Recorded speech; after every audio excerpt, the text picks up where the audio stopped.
আন্দোলন করছেন সেই শিক্ষার্থীরা তারা বলেছেন যে আন্দোলনের পাশাপাশি তারা আলাপ আলোচনাও করতে আগ্রহী।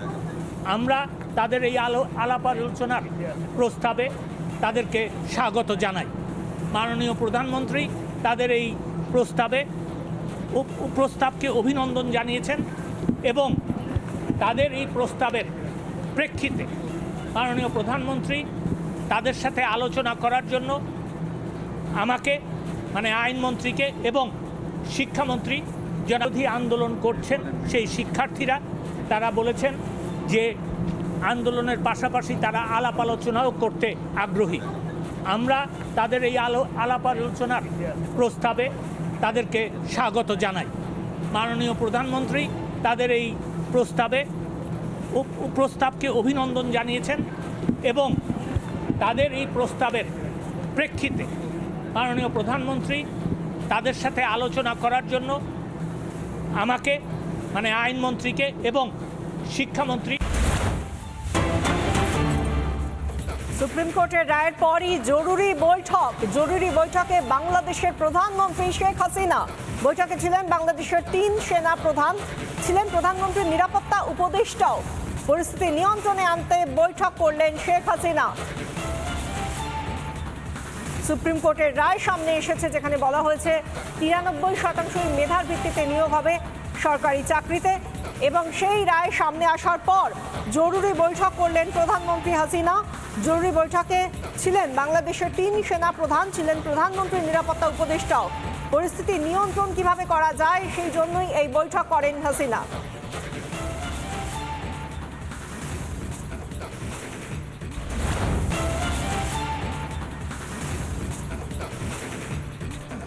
অগ্নিগর্ভ বাংলাদেশের হাইকোর্টের দেওয়া রায় বাতিল করল বাংলাদেশের সুপ্রিম কোর্ট। সরকারি চাকরি মেধার ভিত্তিতে হবে 93%।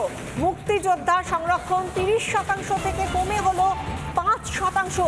এক ধাক্কায় 25% কমলো সংরক্ষণ। 1% আসন সংরক্ষিত থাকবে জনগোষ্ঠীদের জন্য, প্রতিবন্ধী ও তৃতীয় লিঙ্গের জন্য থাকবে 1% সংরক্ষণ। এবং তারপরেও বলা হয়েছে সরকার যদি চায় সেক্ষেত্রে সংরক্ষণের হার কম বেশি করতে পারে।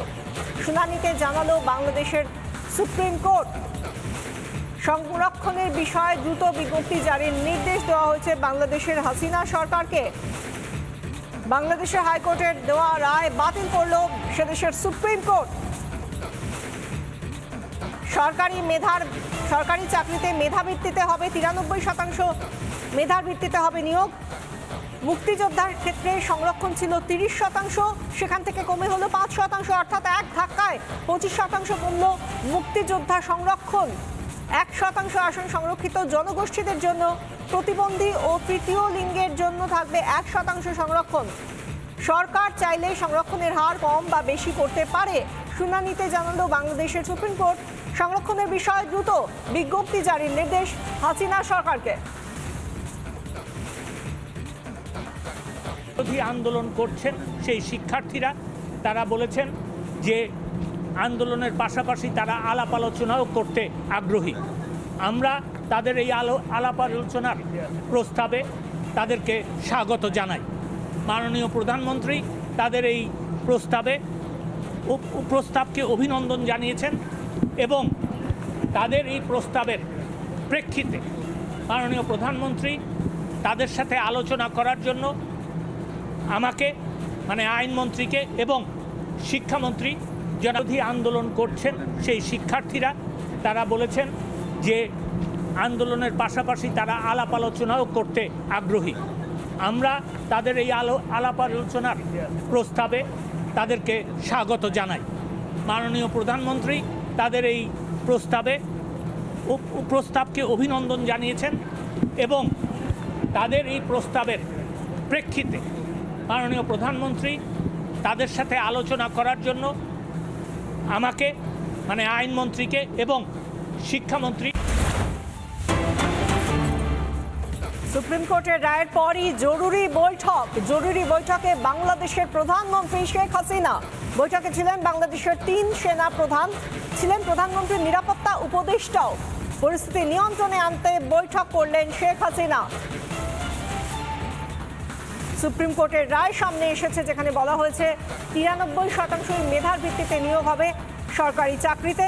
এবং সেই রায় সামনে আসার পর জরুরি বৈঠক করলেন প্রধানমন্ত্রী হাসিনা। জরুরি বৈঠকে ছিলেন বাংলাদেশের 3 সেনা প্রধান, ছিলেন প্রধানমন্ত্রীর নিরাপত্তা উপদেষ্টাও। পরিস্থিতি নিয়ন্ত্রণ কিভাবে করা যায় সেই জন্যই এই বৈঠক করেন হাসিনা।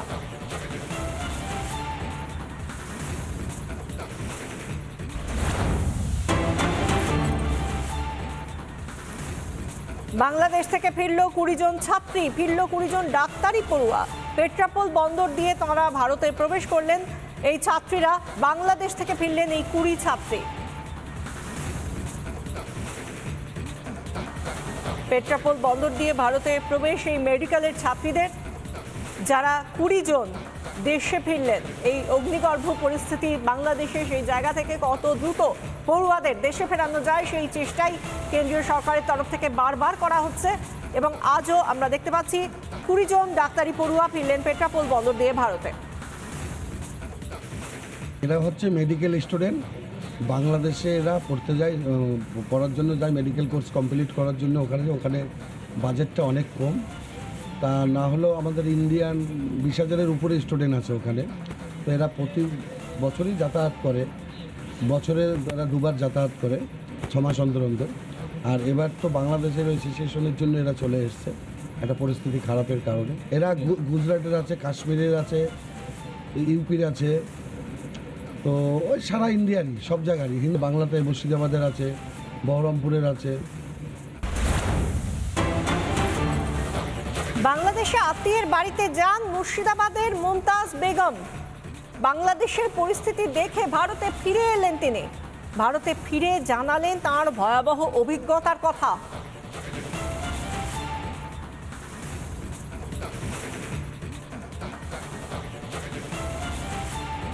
আমরা গেছিলাম বগুড়া থানার রনবাসা, ওখানে মাসি আছে, ঠিক আছে। কি পরিস্থিতি ওখানকার? পরিস্থিতি খুব একটা ভালো না, আমাদের তো ভালো লাগে, বিশেষত যেহেতু নেট অফ ছিল ওই জন্য খুবই অস্বস্তি হচ্ছিল। বাড়িতেও সব ছেলেমেয়েরা খুব চিন্তা করছিল, মানে বাড়ির লোকেরা তো খুবই কান্নাকাটি করছিল, তারা কিছুতে আসতে দেবে না, যে যদি রাস্তাঘাটে কোনো বিপদ হয়। তাছাড়া নেট কাজ করছে না, তাদের সঙ্গে যোগাযোগ করতে পারছি না, আমরা কোনো ফোন করতে পারছি না, কোনো কথা হচ্ছিল না। এবং আজকে যে যাদের বাড়িতে আসছে তারাও খুব চিন্তায় আছেন আর কি। বারবারই আমরা বিভিন্ন টোটোওয়ালার কাছ থেকে, অটোওয়ালার কাছ থেকে তার নম্বর নিয়ে ফোন দিচ্ছি আর কি। হাতখানা গাড়ি তৈরি করতে।